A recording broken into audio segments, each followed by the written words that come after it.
नमस्कार साथियों, स्वागत है आप सभी का अंकित इंस्पायर्स इंडिया पर। मैं हूं अंकित अवस्थी। आप हैं मेरे साथ में अंतर्राष्ट्रीय घटनाक्रम पर फिलहाल ट्रंप के निजी पलटे हुए बयान को जानने के लिए, जिसके चलते इजराइल ईरान युद्ध में अकेला पड़ गया है।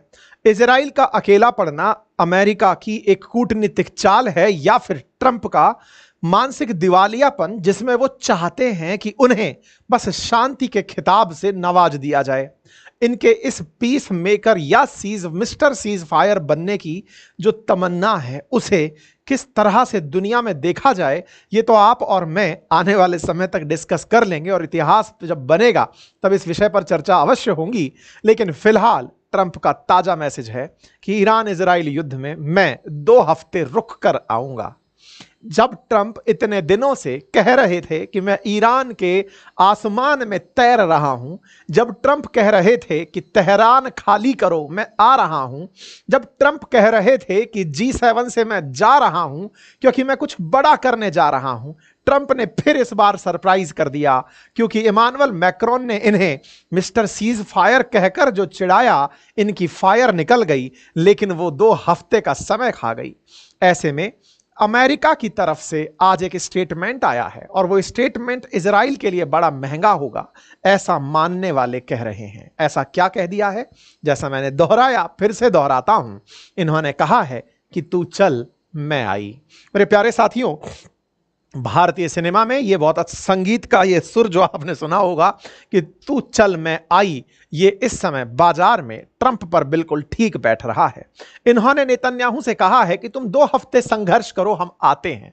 जो बेटा तुम संघर्ष करो, हम तुम्हारे साथ हैं, से बेटा तुम चलो हम आते हैं, ऐसा कहकर कहीं नेतन्याहू को अकेला तो नहीं छोड़ दिया।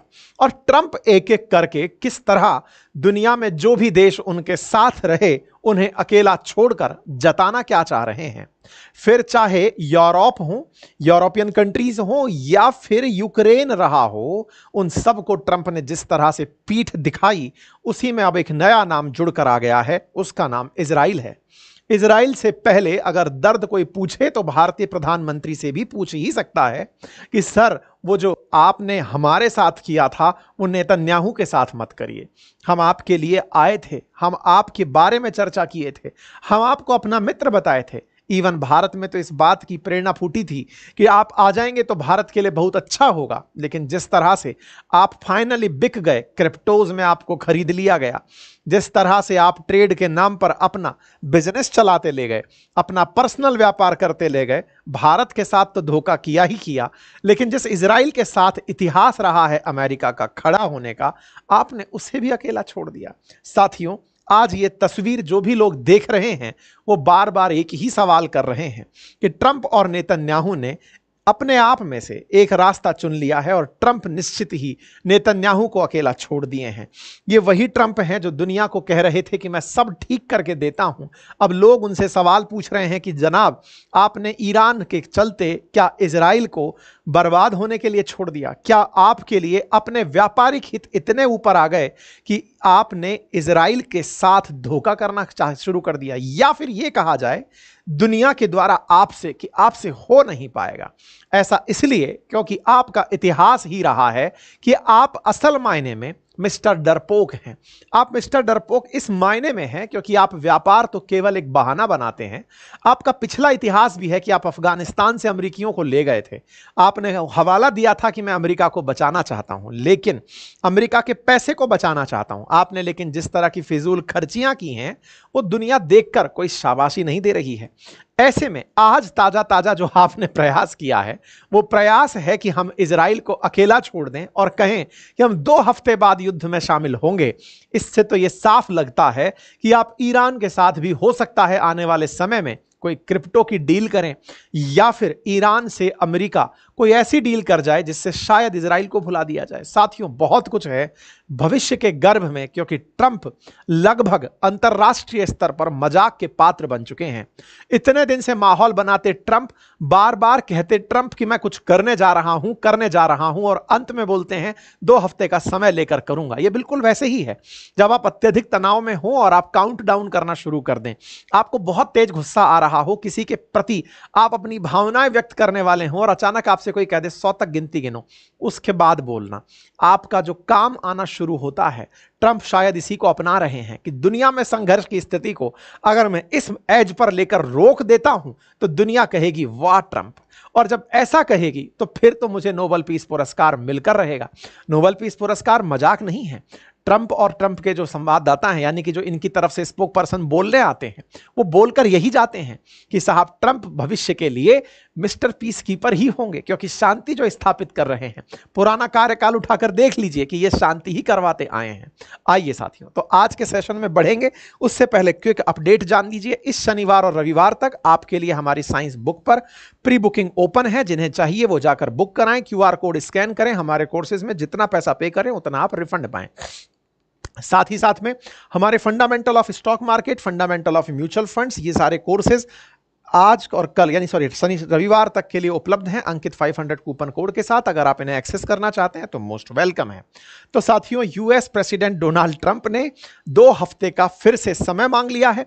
इंटरेस्टिंग बात है, अच्छा ये पहले वीडियो है, अब शायद ये सुनाई तो नहीं देगा, लेकिन इनकी तरफ से जो कैरोलिना लेवाइट, जो कि व्हाइट हाउस की प्रेस सेक्रेटरी हैं, इनका बयान आता है कि मैं सीधा राष्ट्रपति का बयान आपको सुना रही हूं।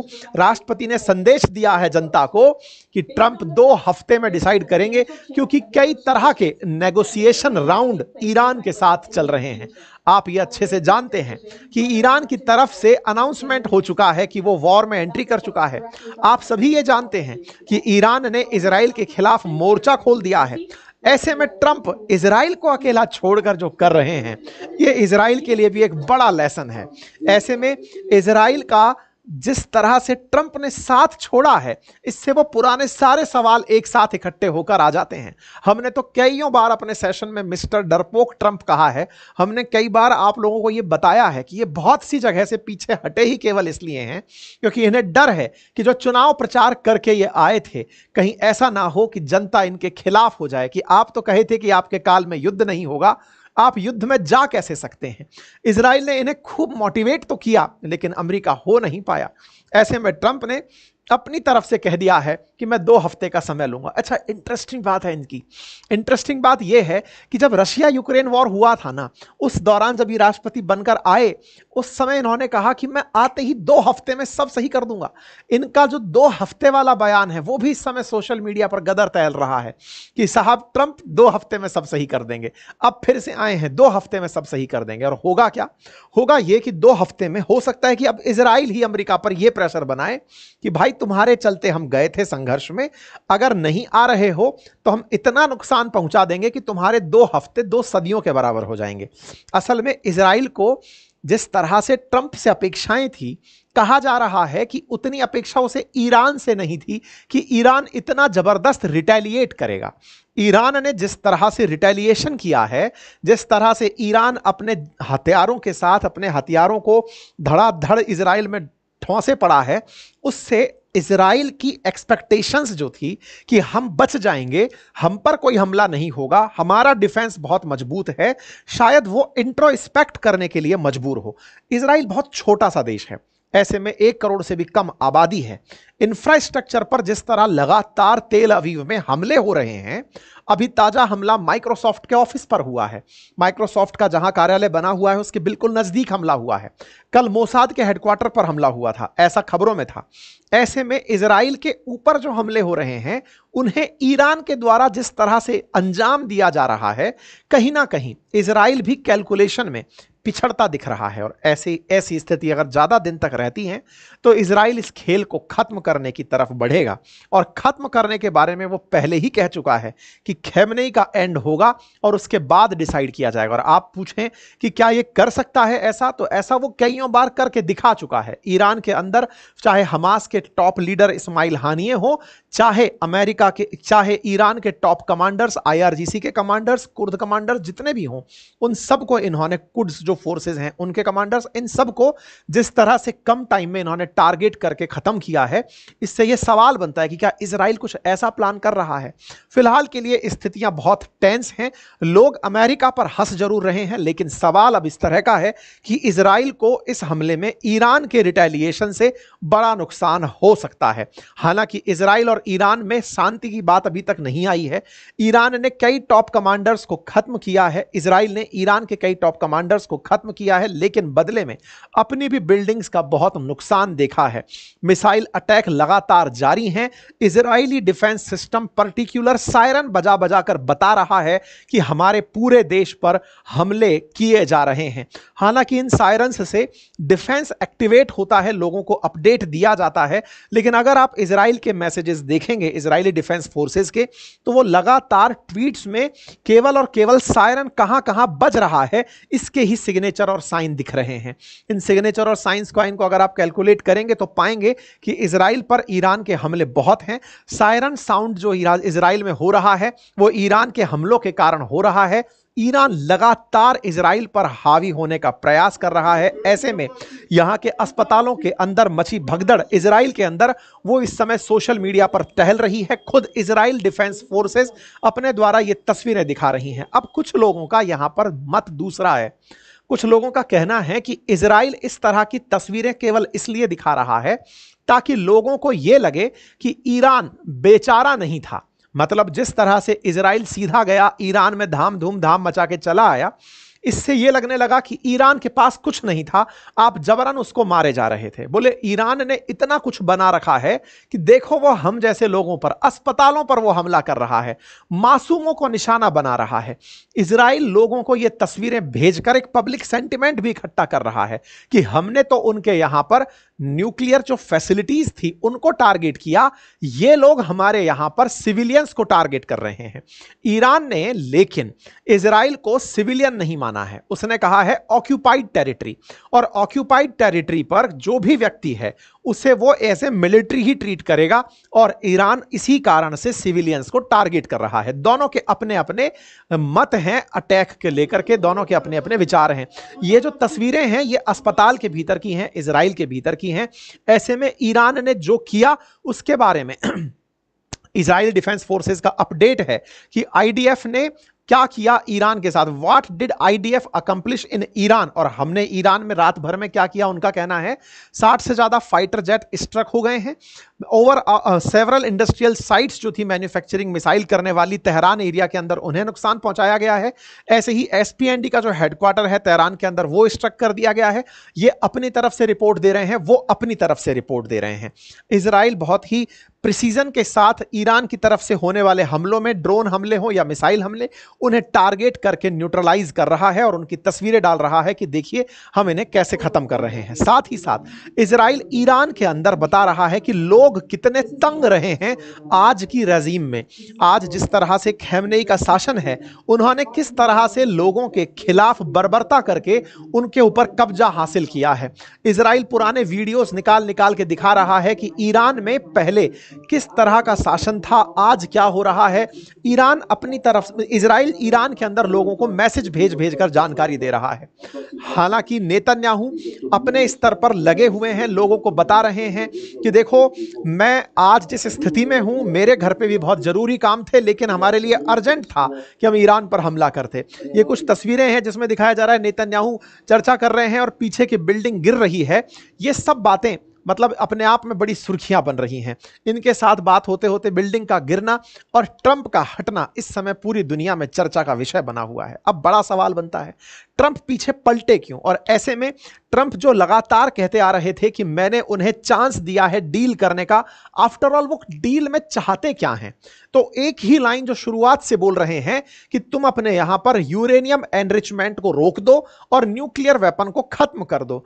क्या वाकई में ईरान इस डील के लिए तैयार हो जाएगा? अब यह सवाल बड़ा सवाल है। क्यों बड़ा सवाल है? क्योंकि यूरेनियम एनरिचमेंट जो है वो इजराइल ने पहले से ही डिसाइड बता रखा है कि साहब इन्होंने कर के रखा हुआ है। रोक देने का क्या मतलब है? इतने तो ये बम बना ही लेगा। दूसरा, न्यूक्लियर प्रोग्राम रोक दे, ये तो इससे पिछले कईयों सालों से कहा जा रहा है। इसने आज तक आपकी बात नहीं मानी है, अमेरिका की बात नहीं मानी है। आप कौन सी डील की तरफ पड़े हुए हैं? ट्रंप ने अभी, क्योंकि मैंने आपको याद होगा कल के सेशन में भी बताया था, कीर स्टारमर ने भी इनसे कहा था कि साहब आप मतलब नेगोशिएशन का रास्ता अपनाएं। दुनिया के लीडर्स ट्रंप का इस बात पर मजाक बना रहे थे कि साहब ये जो आदमी है ना, ये जाकर के सीज फायर कराने की बात करेगा, युद्ध का इसके अंदर जज्बा नहीं है। अब युद्ध का जज्बा मतलब, अब इस तरह से भी आप सवाल पूछ सकते हैं कि क्या अमेरिका का युद्ध में जाने से सब सही हो जाएगा? बात सही और गलत पर नहीं है, अमेरिका के गीदड़ भभकियों की मजाक बन रही है। ये डे वन से ये स्टैंड ले सकते थे, ये इजराइल को डे वन में ये बता के रख सकते थे कि भाई तुम जा रहे हो, ये तुम्हारा हेडेक है, मैं नहीं आ रहा हूं। पहले तक तुमने उसे G7 तक माहौल दिया है, बीच में छोड़कर निकल गए हो। मतलब किस तरह की फुटेज की तुम्हारे अंदर छपास की बीमारी है कि तुम बीच में से निकल कर गए हो कि ये मीडिया चर्चा करे कि ट्रंप कुछ बड़ा करने जा रहे हैं, प्रेशर टैक्टिक, ताकि ईरान के लोग डरने लगे कि अब तो अमेरिका कुछ बड़ा करेगा, और तुम जा रहे हो। लोग मजाक अब इस बात की बना रहे हैं कि क्या हुआ जो तुम गए थे। लोग इस बात के ऊपर, अब ये पता नहीं AI जनरेटेड इमेज है या क्या है, लेकिन इस इमेज में जिस तरह से कनाडा के PM और इमानुएल मैक्रोन आपस में ट्रंप के सामने बात करते हुए एक दूसरे के सामने आंखें मीच रहे हैं, देखिए ये तस्वीर बड़ी वायरल हो रही है कि किस तरह से यहां पर कनाडा के PM इमानुएल मैक्रोन से बात कर रहे हैं, सामने ट्रंप खड़ा है और ये आंख मीच रहे हैं, इनका मजाक बना रहा। सत्यता कितनी है नहीं पता AI के जमाने में, लेकिन इस समय मीम्स की बाढ़ है। खैर, फिलहाल के लिए चर्चाएं तमाम हैं, ट्रंप के द्वारा बार बार नेगोशिएशन की बातों के ट्वीट्स हैं, उन पर हम फोकस नहीं करेंगे। कुल मिलाकर कहने का मतलब यह है कि आप अमेरिका के बारे में ये जान लें, क्योंकि ये 2 दिन पहले कहे थे कि कोई नहीं जानता मैं क्या करूंगा। बिल्कुल साहब, कोई नहीं जानता, आप 2 हफ्ते का टाइम दे देंगे। आपने टाइम दे दिया है, सच मायने में ये किसी के भी प्रेडिक्शन से परे था। इनसे पूछा गया कि साहब वो खैमनेई कह रहा है कि मैं आपसे नहीं डरता, उसने कहा है कि मैं सरेंडर नहीं करूंगा, तो इन्होंने कहा ओके गुड लक, मैं तो आराम से चल रहा हूं, 2 हफ्ते का टाइम देकर चल रहा हूं। 2 हफ्ते की इनके बयान पर लोग अब इनकी खूब मजे पिछले वीडियो से निकाल निकाल कर लेकर आ रहे हैं कि सर आपने कहा है कि शर्त है कि वो एनरिचमेंट ना करे और न्यूक्लियर वेपन ना बनाए, ये तो सदियों से चली आ रही आपकी डिमांड है, लेकिन आपने अब तक कुछ नहीं किया। इंटरेस्टिंग बात एक और हुई, देखिए ये तो खैर अभी ताजा अपडेट है, लेकिन मैंने आप लोगों को कई सेशंस में ये जानकारी दी है कि ट्रंप के साथ मुसीबत कहां फंसी है कि वो जनता के सामने बोलकर आए थे कि वो युद्ध में नहीं जाएंगे। तो अब वो युद्ध में जाएं कैसे? वो जाने वाले ही थे, तुलसी गैबार्ड ने ना पासा पलट दिया। तुलसी गैबार्ड ने क्या किया, मार्च में एक प्रेस कॉन्फ्रेंस क्या, इनके यहां पर पूछताछ चलती है ना, जब सीनेट वगैरह के सामने इनको बोलना पड़ता है, तो ये इंटेलिजेंस हेड है यहां की। तो तुलसी गैबार्ड ने वहां पर यह कह दिया कि ईरान के पास न्यूक्लियर वेपन अभी तो नहीं है सर, और वो अभी बनाने की स्थिति में भी नहीं है, मतलब अभी तत्काल प्रभाव से उनके पास कुछ नहीं है। तो तुलसी गैबार्ड का यह बयान जो है ना, वो अमेरिका में वायरल हो रहा है। और क्यों हो रहा है? क्योंकि साहब पहले आप लोगों ने इराक पर हमला किया था ये कहते हुए कि केमिकल और बायोलॉजिकल वेपन है, अब आपका इंटेलिजेंस डिपार्टमेंट कह रहा है कि नहीं है, आप कह रहे हो कि है। ऐसे में आप युद्ध करने कैसे जा सकते हो? आप इंटेलिजेंस से ऊपर थोड़ी हो, मतलब ये थोड़ी है कि आप ये कह देंगे कि उनको नहीं पता मुझे सब पता है, ऐसा तो हो नहीं सकता। तो ट्रंप ना इस बात में फंस गए कि यार मैं अपने इंटेलिजेंस डिपार्टमेंट को कैसे बाईपास करूं। हालांकि सुर्खियां चल रही हैं कि तुलसी गैबार्ड और पीट हेगसेथ जो हैं उनको लाइन हाजिर किया गया है, मतलब उनको साइड कर दिया गया है कि तुम बेटा हटो, मीडिया के सामने दोबारा मत प्रकट हो जाना, क्योंकि तुमने जो रायता ढोला उसके चलते मैं कोई स्टैंड नहीं ले पा रहा हूं, मेरी इमेज किरकिरी हो रही है। ठीक है साहब, खैर ऐसे में ये जो स्पोक पर्सन है ये बार बार यही बोल रही हैं कि हमारे साथ में डायरेक्ट और इनडायरेक्ट 6 राउंड की ईरान के साथ बातचीत हो चुकी है, 2 हफ्ते का समय हम उसको और दे रहे हैं। और ट्रंप ने जिस तरह से शासन संभाला है वो लगातार दुनिया को सेफ बनाने के लिए काम कर रहे हैं। मिस्टर ट्रंप दुनिया को शांत करने का प्रयास कर रहे हैं। अब ट्रंप ने क्या किया, जैसे ही उनके ऊपर बैकलैश आने शुरू हुए, इतने में ट्रंप ने दुनिया का ध्यान दूसरी तरफ मोड़ दिया। कैसे मोड़ दिया? ट्रंप ने अपने ट्रूथ हैंडल पर जाकर आज फिर से एक मैसेज मार दिया। क्या मारा? कि देखो भाई मैं तो बहुत ही सही कर रहा हूं, आप वो समय भूल गए क्या जब बराक ओबामा 2016 में 1 पॉइंट कुछ पता नहीं कितने बिलियन डॉलर की बात कही थी, 1.7 बिलियन डॉलर अमेरिका ने ईरान को दिए थे। लोग एकदम सवाल पूछे क्या बात कर रहे हो सर, 1.7 बिलियन डॉलर ईरान को, वो भी अमेरिका ने दिए थे, ये क्या कहानी है? बोले देख लो ये तो वो लोग हैं, ओबामा के शासन के दौरान ऐसा हुआ था। ओबामा के समय क्या हुआ था मैं आपको बताता हूं। एक एग्रीमेंट था, जॉइंट कॉम्प्रिहेंसिव एग्रीमेंट था, जिसे JCPOA के नाम से जाना जाता है, जिसमें permanent 5 country of UN plus Germany मिलकर के ईरान से एग्रीमेंट किए थे कि भैया तुम अपने पास न्यूक्लियर वेपन मत रखो, एनरिचमेंट रोक दो, हम तुम्हारी मदद करेंगे, बस अपने यहां पर IAEA को आने देना, हम तुम्हारे साथ मिलकर सब बढ़िया करेंगे। ये ट्रंप जब आए थे थे दोबारा राष्ट्रपति बनके ओबामा के बाद में, इन्होंने तुरंत उसको तोड़ करके ईरान पर सैंक्शंस लगा दिए थे और आरोप लगाया कि अमेरिका ने उसको पैसे तक दिए ईरान को। किस चीज के पैसे दिए? तो मैं आपको बताता हूं, ये न्यूज है 2016 की।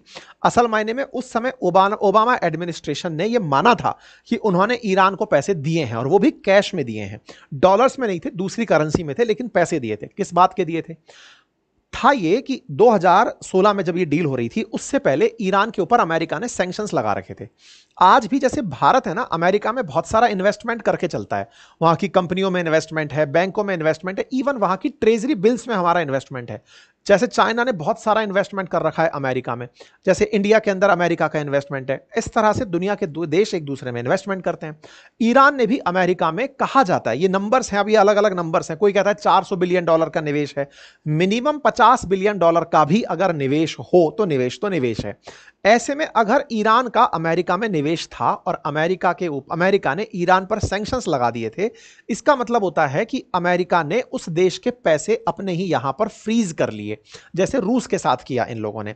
जब रूस पर यूक्रेन युद्ध के अंदर सैंक्शंस लगाए थे, तो रूस का जो पैसा जमा था, चाहे यूरोप में था चाहे अमेरिका में था, उसको सबको ये लोग दबाकर बैठ गए कि बेटा हम ये पैसा नहीं देंगे तुम्हारा, अब तुम लड़ लो।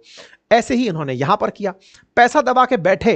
तो ईरान ने कहा कि अब जब तुम मेरे साथ एग्रीमेंट करने आ ही गए हो, तो कम से कम मेरा पैसा तो दे दो जो तुम्हारे पास में बंद है। भाई तुम लोगों ने मेरे साथ एग्रीमेंट कर लिया कि मैं JCPOA कर लूं, तो मेरा पैसा तो लौटा दो जो तुम्हारे यहां पर है। तो उस फ्रीज अकाउंट में से कहा जाता है जो एसेट्स हैं उनमें से $1.7 बिलियन उस समय ईरान को दिए गए थे। बाद में इसका फैक्ट चेक भी हुआ कि क्या यह रकम सही है जो बताया गया, कहां से ये रकम दी गई, और उसमें यही पाया गया कि ट्रंप का ये कहना कि नॉट क्वाइट एक्यूरेट, मतलब ये एग्जैक्ट सही नंबर नहीं है, लेकिन हां कुछ तो दिया होगा। खैर पैसे दिए थे, और वो ईरान को इसीलिए दिए थे कि भैया तुमको भी ये विश्वास हो कि तुम एग्रीमेंट करके घाटे में नहीं जा रहे हो, हम तुम्हारे साथ आएंगे, तुम्हारे फ्रोजन अकाउंट्स खोलेंगे, पैसा वापस लौटाएंगे। इस बात को ओबामा के खिलाफ ट्रंप अब भी उठाते हैं और वो यही कहते हैं, देखो मैं वो नहीं हूं जो ईरान को पैसे दे दे, मैं तो वो हूं जो उसके साथ डील करूंगा, ट्रेड डील करूंगा, पैसे लेकर आऊंगा, और मैं तो क्रिप्टो को बढ़ाकर ले जाऊंगा।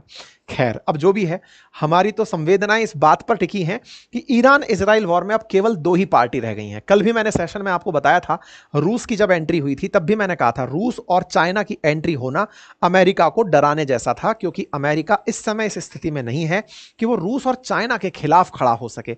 हो सकता है कि वो इजराइल का साथ ना देते हुए ही इजराइल के नुकसान को ही अपनी जीत मान ले, लेकिन देखते हैं अमेरिका कैसे ये सब कर पाता है। फिलहाल लोग इस बात का मजाक खूब अच्छे से मना रहे हैं, एक तरफ अमेरिका एक तरफ इजराइल दिखा करके कह रहे हैं कि इजराइल पूरी तरह से अमेरिका को साथ पकड़ा कि सर चलिए ना, कूदते हैं कूदते हैं कूदते हैं।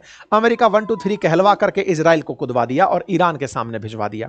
खेमनेई ने, अब यह भी मीम चल रहा है कि खेमनेई ने भी डिमांड करी है कि अब अमेरिका को नोबेल पीस पुरस्कार दे दिया जाना चाहिए। हालांकि यह मजाक की बात है, लेकिन खूब सरकाज़म इस बात पर चल रहा है कि ट्रंप इस चीज के पागलपन में है, 2 वीक का पुराना इतिहास वापस गा रहे हैं, लेकिन इस बात को किसी भी तरीके से, इवन कुछ मीम इस तरह के वायरल हो रहे हैं इसमें ट्रंप से ही लड़ रहे हैं कि यार तुम्ही ने तो कहा था कि नेगोशिएशन करना है, अरे तुमने ने तो कहा था युद्ध करना है। आपस में एक दूसरे को उलझाते हुए भी एआई के जमाने में बढ़िया मीम वायरल है। फिलहाल के लिए इजराइल पर हमलों की ईरान तस्वीर डाल रहा है और ईरान पर हमले की इजराइल तस्वीर डाल रहा है। फिलहाल इतना ही अपडेट है। तो क्या रहा तेरा वादा गुनगुनाते हुए नेतन्याहू आपके सामने है। बाकी इजराइल का भी जो पक्ष होगा वो और डिटेल में आपके सामने लाया जाएगा। जानकारी पसंद आई हो तो साथियों से साझा करें, चैनल पर नए हैं तो सब्सक्राइब कर लें। अभी के लिए इतना ही। बाकी 2 दिन जो शनिवार रविवार हैं उस पर हमारे ऑफर उपलब्ध हैं, आप जाकर उन्हें एक्सेस कर सकते हैं। Thank you so much.